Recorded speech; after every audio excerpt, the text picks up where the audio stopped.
Hello, everybody, and welcome to another special video from the Linus Pauling Institute. My name is Alexander Michaels. We are doing this video today as a follow-up to the webinar that Chris Petersen gave on April 11th called Visions of Linus Pauling, Reflections on the Man and His Institute. We were having some technical difficulties during the Q&A session of that webinar, so we decided to take some of the questions that you submitted and answer them today. So joining me today is Chris Petersen from the Special Collections and Archives Research Center, also known as SCARC at the OSU Libraries. And I'd like to welcome Chris on board and thank you for coming back and answering some of the questions that people provided. Yeah, happy to be on. Thanks, Alex. Appreciate it. So we gathered some of the questions that were submitted during the webinar and from before the webinar, and we're just going to go through a few of them. If you have any more questions that you don't see answered here today, you can feel free to shoot us an email and I'll send them along to Chris. So the first one I think we're going to ask is about Linus Pauling and his hobbies. You know, what hobbies did he have? What did he like to do for fun? Yeah, that's an interesting question. He gave an interview. He gave multiple interviews in which he told reporters that his hobby was collecting encyclopedias and dictionaries, which for the longest time I thought was just a pat answer that he gave that sounded clever. But I talked to his son, Linus Jr., about this, and he confirmed actually he did have a collection of encyclopedias and dictionaries. So they didn't make it to the collection. He offloaded them at some point, or maybe they still with the family. But that was a thing that he did apparently. In one of those interviews also, somebody had asked him if he'd ever been to a golf course, and he said once, and it was to collect some air samples for a project he was doing on smog. So he definitely wasn't a golfer. He would like to go for walks. I think there was a fair bit of that happening. He wasn't a big exercise person. He had swimming pools at his houses, but I don't know that he used them a whole lot. They were often, especially the one in Pasadena, was for his kids. So those were, the dictionaries thing was the answer that he gave. He definitely loved science fiction and detective stories for a long time, and that is documented in the collection. We've got a lot of science fiction, like monthly periodicals.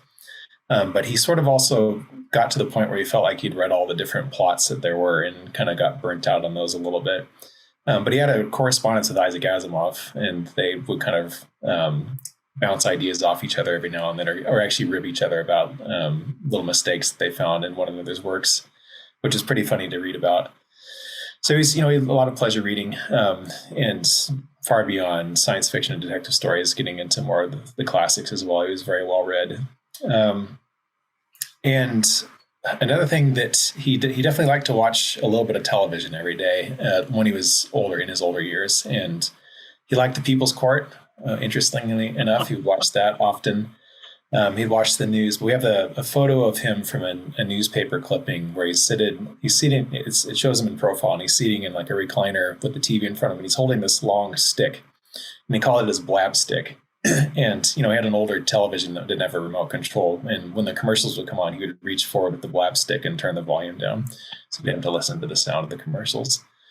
But that was maybe half an hour, less than an hour a day of television watching. His thing was science. He worked hard, but for him, it wasn't hard work necessarily. It was what he wanted to do. And so I think that really dominated his life. I mean, especially after Eva Helen died, his schedule was very focused on science. When he was by himself, he talked about the schedule he would keep. He would go to bed like around 6 o'clock or so. I mean, really early, and often read in bed, but go to bed really early, and then wake up super early too, like at 3 o'clock in the morning, and start doing calculations basically. So he had this house next to the ocean, and it's a very romantic scene to think about him in this house early in the morning doing that work with the ocean, the sounds of the ocean off in the distance. So that's what I often think about when I think about him kind of in his peaceful moments. Okay, so you mentioned his coastal home, so let's just go into that question right now. Why don't you tell us more about his home? I mean, it actually features fairly prominently in several parts of the blog, and I think a lot of people know about it because it did show up in the news every once in a while. So yeah, let's talk about his home. And this is the one in Big Sur, right? Right. Yeah, he had multiple residences at various points. I think up to 4 different residences that were in his name. That obviously he didn't live at them, but The main one for sure was Deer Flat Ranch, which is at Big Sur, not too far from San Simeon, just off of Highway 1. And this is a property that he and Abraham purchased in the mid 1950s with the proceeds from his first Nobel Prize, which he received in 1954. So they purchased it right around 55, 56, I think. And then after he received the second Nobel Prize in 1963, they had another source of funding to build a big house there, which they actually called the Big House. And that was their primary residence for the remainder of their lives, and a true sanctuary from an extremely crazy, busy, hectic life. But it was a big piece of property, and the house was architecturally interesting and overlooked the Pacific Ocean. There's a big deck there, so we have lots of photos of that, and a big stone hearth on the inside. But I think sanctuary really is the word for it. This was a place where they could escape. For the longest time, there wasn't a telephone there. In fact, the story that he tells about learning about the Nobel Peace Prize, he was at the ranch and somebody had to call the ranger station nearby and say that there was a phone call for him. And he finished his breakfast, then went to the ranger station, and then found out he'd won the Nobel Prize that way, and spent the rest of the day at the ranger station fielding phone calls from reporters and whatnot. But yeah, there's lots of interesting little details about that space. They had cattle for a while, and they had their own brand, the Pauling brand on these cattle. They had a gas station that they owned. And they certainly didn't operate it very often, but there was a gas station off of Highway 1 that came with the property. And there were a couple smaller structures. There was a caretaker's cabin, barn and whatnot, but they built a small house near the beach that they called China Camp, and that's where the family would stay when they would come visit. And the way that it worked is that family members would stay down there, and once Abraham and Linus were awake and ready to receive visitors, the signal was Abraham would run a dish rag up a flagpole they had. Once the dish rag was flying, it was okay to come up and start family time. So yeah, lots of warm memories and interesting little nuggets about life at Deer Flat Ranch. Okay, well, the next question's a little bit of a change of subject. How would you describe Linus Pauling's beliefs, religious beliefs? Well, so he was definitely interested in religion from an early age. When he was 9 years old, his father, Herman, famously wrote a letter to the editor of the Oregonian newspaper that was had the headline "Books for a Bright Boy" or something like that. And in it, Herman asked the editor for some recommendations of books that his son might read, 9-year-old Linus Pauling. And in that letter, he said, please don't say the Bible or Darwin's Origin of the Species, because he's already read both of them. So, he had engagement with evolutionary theory as well as religious training from that early phase of life. One of his biographers, Robert Paradowski, from presumably an interview that he had with Pauling, notes in a chronology they wrote that Pauling became an atheist at the age of 11. So he had been reading the Bible, obviously, and at age 11, he decided that some of the more fantastic stories from the Bible just simply weren't possible. And at that point, he decided that he was an atheist. It's something he kind of kept to himself for a long time, but that was a decision he made at that point. And that was, something that remained true for the rest of his life. He did have a connection with the Unitarian Church, though, and this arose at least in part through a connection with a guy named Stephen Fritchman, who is a prominent Unitarian minister in the Southern California area and a prominent peace activist as well. So I think that there was a personal affinity between Pauling and Ava Helen and Stephen Fritchman that kind of blossomed into a connection with the Unitarian Church. I know that Pauling gave some lectures at the Unitarian Church, as did Ava Helen.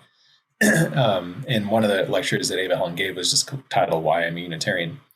But I don't know necessarily that he attended service outside of that. It was, I think, again, mostly a connection that was, it was through the peace movement that they developed that bond. And it's a little private theory that I have, and this is based just on a hunch. But so Ava Helen died in 1981, and Linus died in 1994. And in 1986, Linus gave his papers to OSU, as well as the papers of Ava Helen. And I think that one of the reasons why he did that was because he didn't believe in any kind of afterlife. I think it was because he felt like having her intellectual product next to his intellectual product was going to cement that bond in perpetuity. Like they would be together intellectually forever in a way that was going to be preserved in an archive. It's just I don't have anything to base that on except, as I say, my own intuition about that. But it was very important to him that Ava Helen's materials be in the same place as his, because there were other places that wanted her materials, as with his, obviously. But it was important that they stayed together. And the official name of the collection is the Ava Helen and Linus Pauling Papers, and that's the title that he gave to the papers. Let's go into a question about first part of it is about joining the ROTC. Why did he join the ROTC in college? But then the next part is about like his pacifist views. Like, where did that evolve? How did that evolve? Did it come out early, or was it more of after, heavily influenced by things going on in his life? Yeah. Well, so yes, he was in ROTC for all 5 years that he was at Oregon Agricultural College, and that started because it was required. And so Oregon Agricultural College is and was a land grant school. And at that time, in Pauling's time, so he started there in 1917 and left in 1922. 2 years of ROTC was required of all boys that attended Oregon Agricultural College, and I think attended maybe all or most or all land grant schools across the country, because the land grant mission included military training as part of its charge when it was formed in the 1860s. So all the boys did, and he didn't have a choice. I should look into this more. I think there's a possibility that he may have received a little bit of money for continuing on in ROTC, maybe a stipend of some sort. And he was chronically hard up for funds when he was a student at OAC. He was really doing everything he could to scramble to find money. So I have a feeling that might have been part of it, because I don't necessarily think that he had any kind of passion for the military training he received. And he received quite a lot of it because he was there for 5 years. I know that he went down to the Presidio at least once to train during a summer as well. And this was at the tail end of World War I, so there was this military component happening all across the country, and at OAC it was very pronounced. There was a lot of mobilization that was happening on campus at that time. Something called the Student Army Training Corps that brought in students who actually weren't OAC students, but they needed military training, and it was provided by the ROTC infrastructure at Oregon Agricultural College. So anyway, that's that backstory as far as I know it. And the evolution of his thinking about the world, he was very, very focused on science from the very beginning, in terms of his graduate training and beyond. And I think probably would have been happy to continue in that vein for the duration. But the nuclear era really changed things for him, as it did for a lot of people. Now we had created these weapons that could end all of civilization. That was scary to a lot of folks, and himself included. And he decided, with Ava Helen's prompting, that he needed to devote some of his time and some of his energy and some of his intellect to studying these issues and speaking out about them. And so that's how that really started, was the dawn of the nuclear era. But he worked for the government during World War II, doing all kinds of scientific war work. And so that was not something that he was disinclined to do. It was just all of a sudden the stakes have been raised now with the nuclear era, and he really started to study things at that point. And I think probably his views shifted on lots of things, and maybe he wouldn't have gone back and worked on rocket propellants like he had done during World War II. Although most of the work that he did during the war effort was more, I guess, supportive than destructive. He was working on oxygen meters and artificial blood and the sorts of things that can help people survive rather than help to hurt people. But, he definitely worked on rocket propellants too. And those are things that would hurt people. So there was that. And then, he came into contact with some people like Bertrand Russell and Albert Schweitzer that helped mold his views as well. And Schweitzer in particular, one of his mottos was reverence for life and minimization for suffering. And those are some principles that Pauling kind of carried through with him throughout his life. So it was a period of growth and change for sure, but it really shifted at the end of World War II and the beginning of the atomic era. Okay. So fast forwarding a few years, the next question is about his competition, if you want to call it that, with Watson and Crick to elucidate the structure of DNA. Do you know, or do you have any feeling that he would have ultimately gotten the DNA structure right if he had access to the pictures that Rosalind Franklin took, or is it just kind of, who knows at this point? Well, it wouldn't have hurt. It's an interesting story to dig into and to think about the reasons why he failed so spectacularly, because he did. His model violated the principles that he himself had put forth in his textbook, General Chemistry, which was a classic of the genre in the 20th century. So the questions are why, and one of the reasons why is he definitely had bad pictures. He was working with some old photographs of DNA that actually were a combination of two different types of DNA melded together, but that wasn't part of the context around them. He didn't know that, so he was trying to develop a model based on information that was corrupt, I suppose might be a word for it. So in Franklin's photos they look way different if you look at them, and they were fundamental to Watson and Crick's activity as well. So it certainly wouldn't have hurt. And of course, there's a backstory behind why he didn't see it. It's because his passport had been revoked because of his anti-war or his political activities. The State Department had revoked his passport, and he couldn't attend the meeting at which Franklin presented these photos that Watson was at.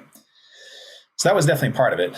But there are at least a couple of other things involved. One is that up until maybe the summer before, so this is summer of 52, Pauling and many other people were pretty well convinced that DNA was not really that interesting and that the genetic material was actually contained in proteins. And Pauling was sort of the master of proteins. He was the person who had been solving these big, complicated structures and had developed the techniques for doing so that other people were leaning on, including the alpha helix, which inspired the double helix on some level. The alpha helix being a fundamental building block of proteins that Pauling came up with in 1947-48. So there wasn't like a strong imperative for most people to study this. And Watson and Crick were doing it in part because they were kind of small fries. I mean, Watson was 22 years old. He was a postdoc.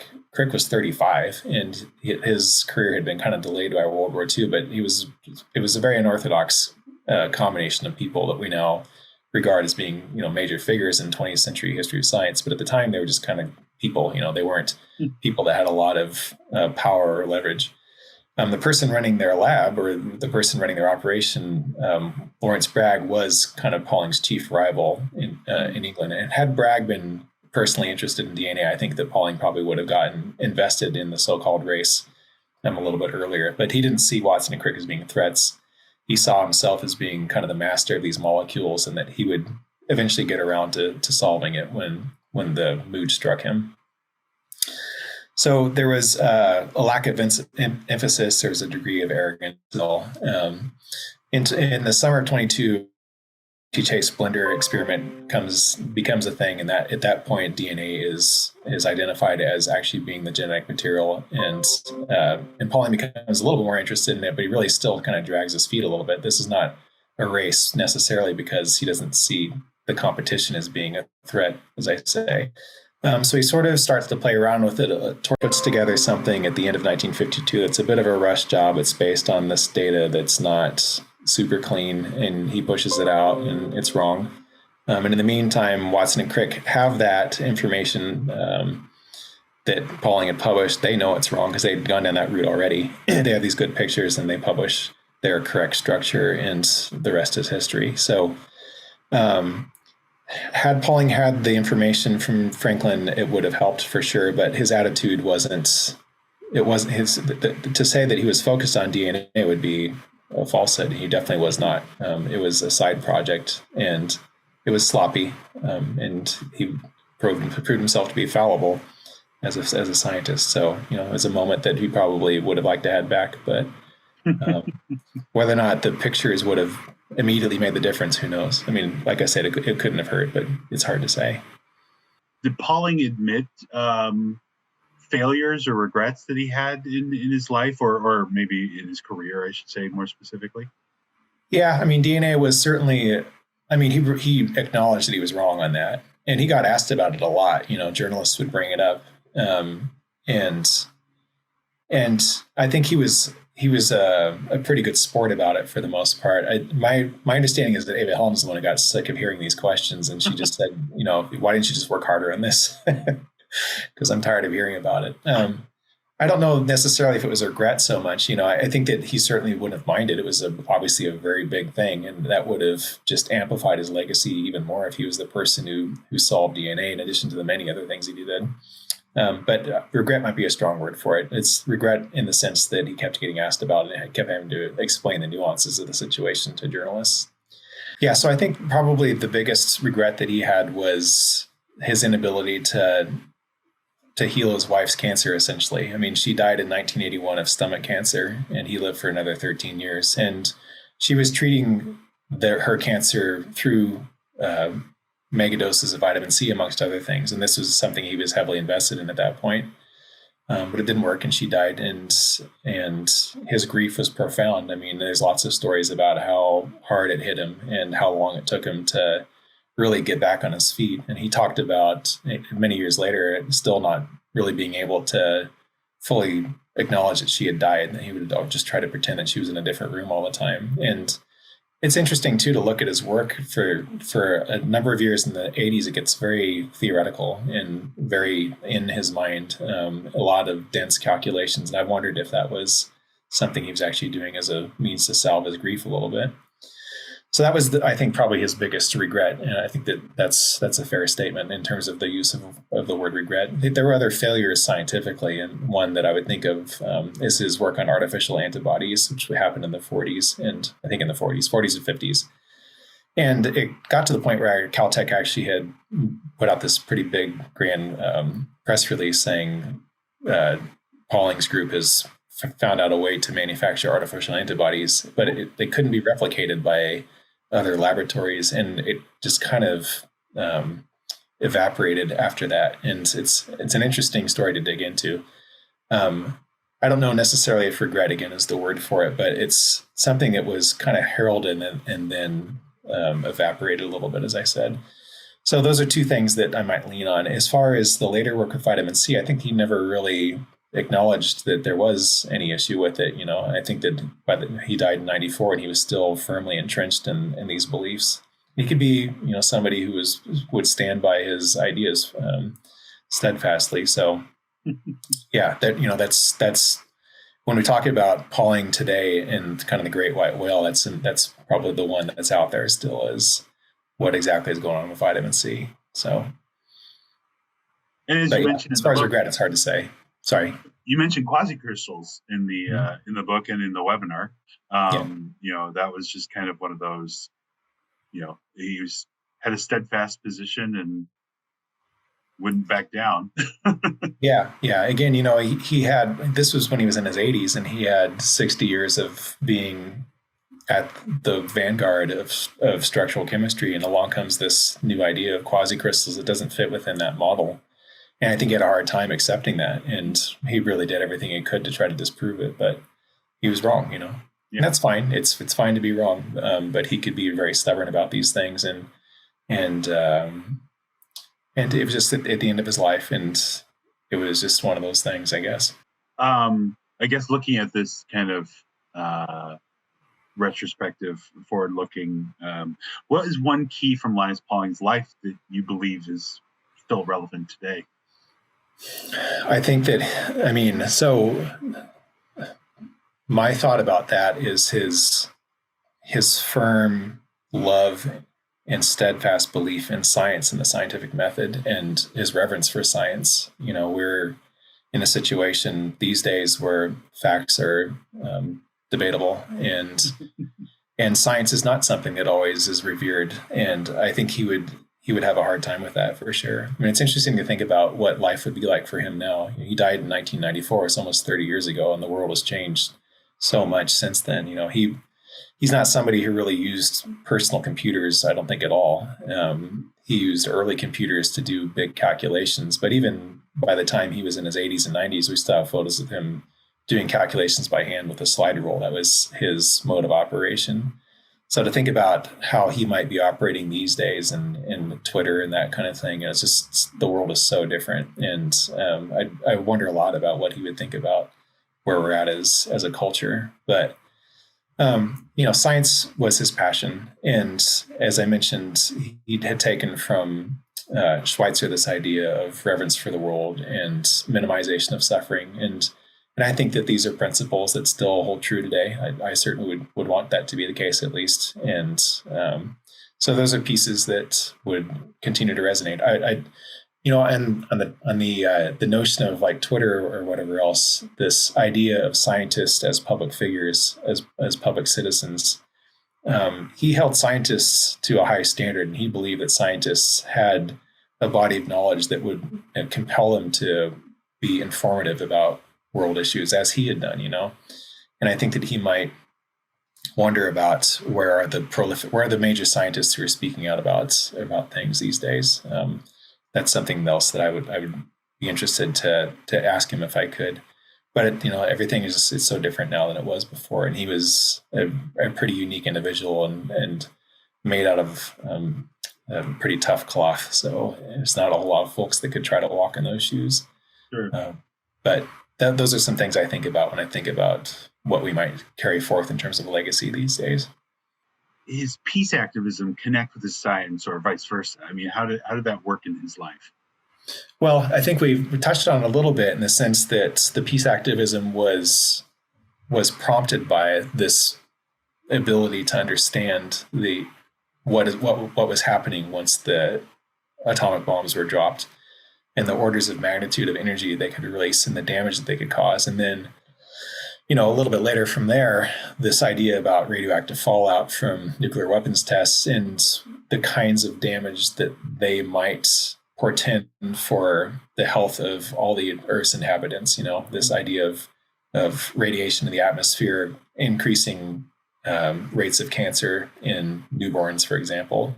And he did a lot of calculations related to that. And it was still kind of controversial back then in terms of what really is the impact. And people like Edward Teller were arguing in a different direction, saying minimal impact. Pauling was maybe maximizing the impact. But there is a lot of scientific thinking happening that was informing his contributions to public discourse and debate over things like this. And again, as I said, he believed that scientists needed to be leaders in these arenas, not necessarily running for office, although he did consider that at least once. Running for president, it was a very shortly considered possibility.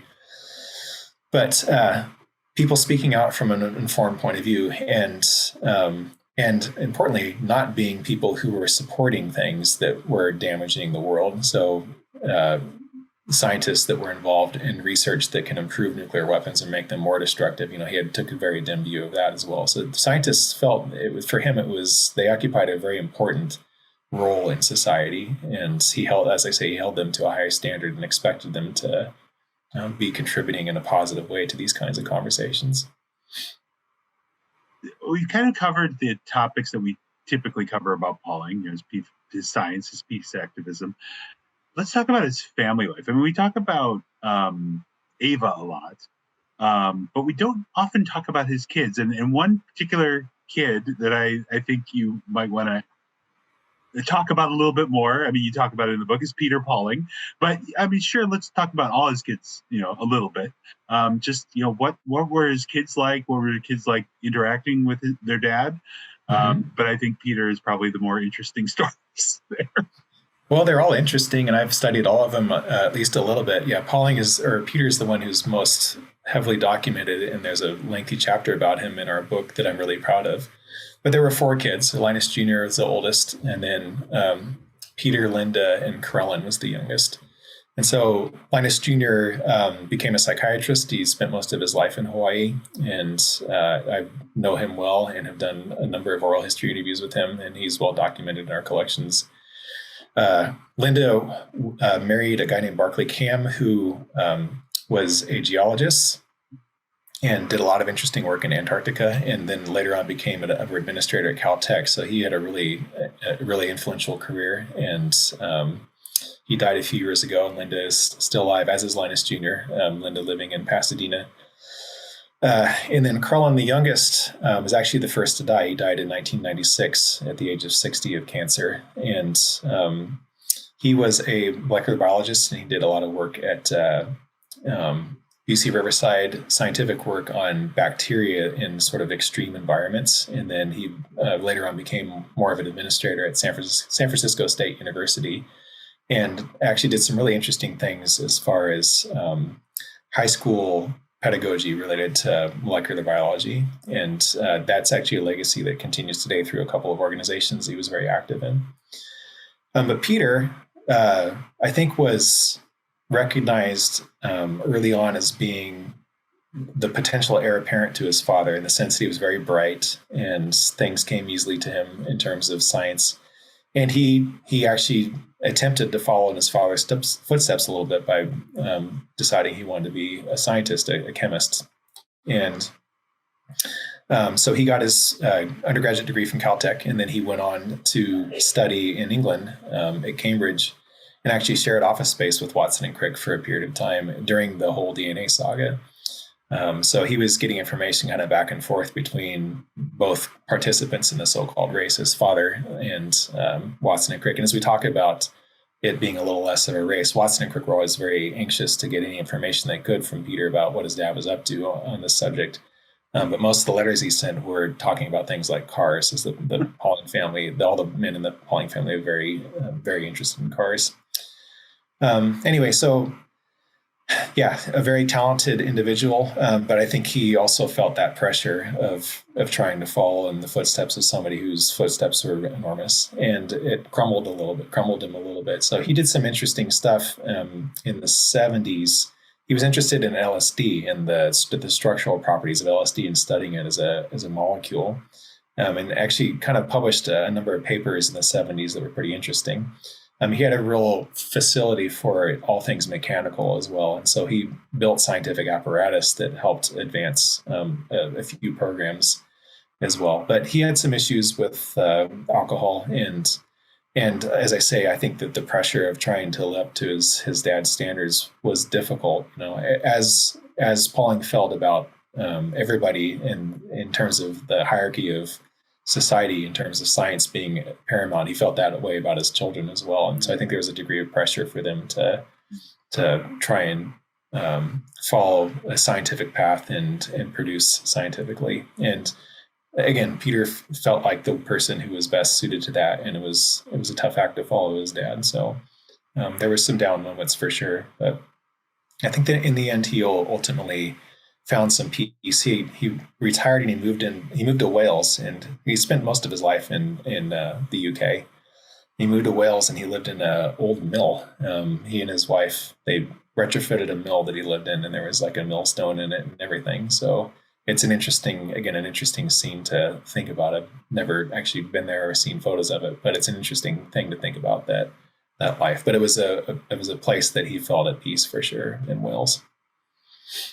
His own Deer Flat Ranch. Yeah, that's right. Yeah. So next question kind of fast forwards a bit into the Linus Pauling Institute of Science and Medicine. So I'm not going to go too far into the whole cardiovascular disease theories, but let's talk about Pauling's relationship with Matthias Rath. What's the story there? What was there? I mean, there's probably various stages to their relationship. Well, so Pauling and Matthias Rath, I think, met in the late 80s. And Rath was German, and he was a scientist, but he was also very active in the peace movement. And I think that's actually where they first met, was through mutual activities in the peace movement and anti-nuclear movement. But Rath came to LPISM in the late 80s, and he came with a project in hand, and that was related to cardiovascular disease and the possibility that cardiovascular disease might be treated, or the risk of a heart event might be minimized or reduced by vitamin C. And so this is very much in Pauling's wheelhouse. And so they did a fair bit of work on this that is documented in the book, in our chapter on patents, actually, because they filed at least 3 or 4 different patent applications and received 1 or 2 patents for this work on the treatment of atherosclerosis through ascorbic acid. So yeah, this was at the tail end of Pauling's life. I mean, he was in his late 80s, early 90s when this was happening. It was kind of his last big project. It was something he was very enthusiastic about. But it happened during a period of time where the Institute was floundering in terms of its finances and was having a hard time of it just staying afloat. And decisions were made to try to streamline a lot of what was happening at the Institute, and the number of people that were there was reduced because they just couldn't support them. And Rat was part of those conversations. There were issues. So Pauling, by that time of his life, he wasn't thinking very clearly about administrative pieces. He was much more interested in research. Mm-hmm. And he got, very invested in this idea, and that little wing of the Institute started to get bigger and bigger in terms of the resources that are needed. And Pauling just didn't have a holistic view of the finances, I don't think, or an understanding of what needed to happen in terms of keeping this organization afloat. So it was getting a little bit bloated in that area, and it couldn't continue on. So ultimately, Rat left, and he started his own institute, and I believe he still is heading up his own institute, maybe pursuing these ideas. I'm not entirely sure, but that was kind of the story there, as I understand it. How was the Linus Pauling Institute of Science and Medicine, and this is obviously the institute before it came to Oregon State University, funded? I mean, what made up their funding base? Yeah. So the Institute started in 1973 because Pauling wasn't receiving the support that he wanted from Stanford University, where he was at before. Mm-hmm. He wanted that institutional support to really grow his program, and they weren't willing to provide it. So he decided, well, I want this to happen, and I'm just going to do it myself. And so that's how LPISM started.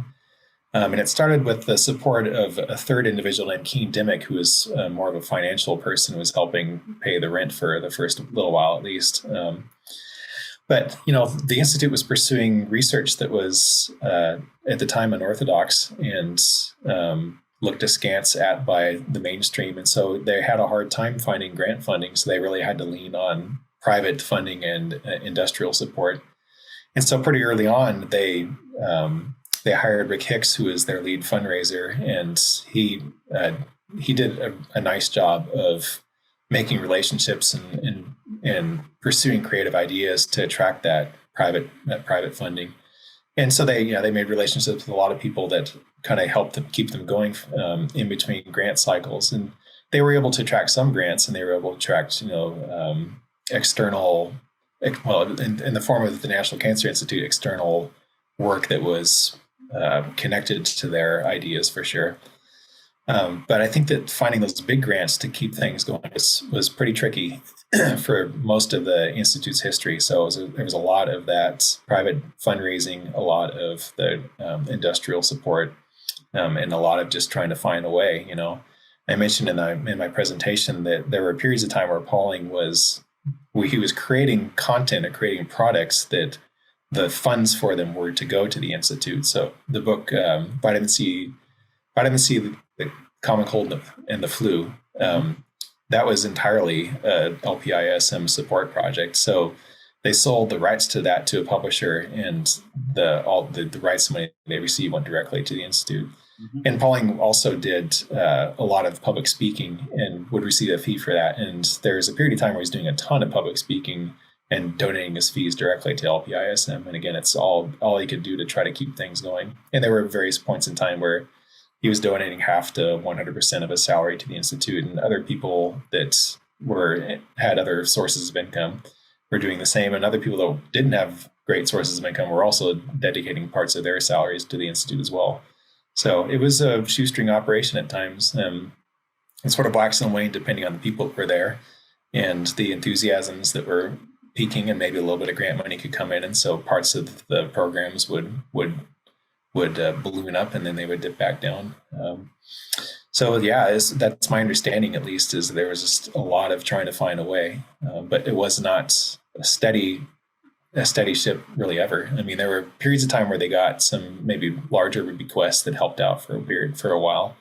And that was definitely the case towards the end of the LPISM. So Rick Hicks had been there since the 70s and had cultivated relationships with people that left their estates to the Institute. And that was extremely important, multi-million-dollar estates to the Institute in the early to mid-90s to just keep things going a little bit. And then Linus Pauling died in 1994, and that led to another kind of influx of money as people were memorializing him that way. But I don't think that the Institute's finances were ever stable until they came to Oregon State University, because at that point the budgeting model changed, radically. They didn't have to pay rent anymore because they were on campus and they had space, and they had a connection with the Oregon State University Foundation, which was the fundraising arm for the entire university that helped the Institute with its fundraising objectives as well. So it was just a time where it could finally take a breath. And then they brought in some really high class faculty that were able to start to attract those big grants. And that was super important to building something finally, instead of just kind of keeping it going. What do you think the advantages that, running a research project off of philanthropic dollars afforded Pauling and the Institute? Well, it was all about independence. I mean, again, going back to that origin story from Stanford University, he wanted to pursue these ideas that he believed in so passionately, and he was willing to struggle to do it. I mean, he had to have an open mind about what he was getting himself into. He had a very strong track record of attracting grant funding over the course of his career. I mean, Caltech built up a significant research enterprise on his money alone. There's lots of other people there, obviously, that were bringing in money and doing great things, but he was a big part of it. And so he should have had confidence that he could do this, but he also knew that by the time 1973 came around, the work he was doing was more unorthodox and it was going to be harder. But, we talked about stubbornness and belief in what he was doing, and this is another case where that was true. But I think that he really valued that independence and the ability to pursue these ideas and to work with the people he wanted to work with. That's what the Institute was all about. So especially you and Cameron, I think, was such an important collaborator of his. And this is a physician who lived in Scotland, and the Institute was in the Bay Area, and there was no particular reason for these two paths to cross except for this mutual interest. And ultimately, Cameron did move to the Bay Area and worked at the Institute full time. The same thing with Emil Zuckerkandl, who Pauling worked with in the late 50s, early 60s at Caltech.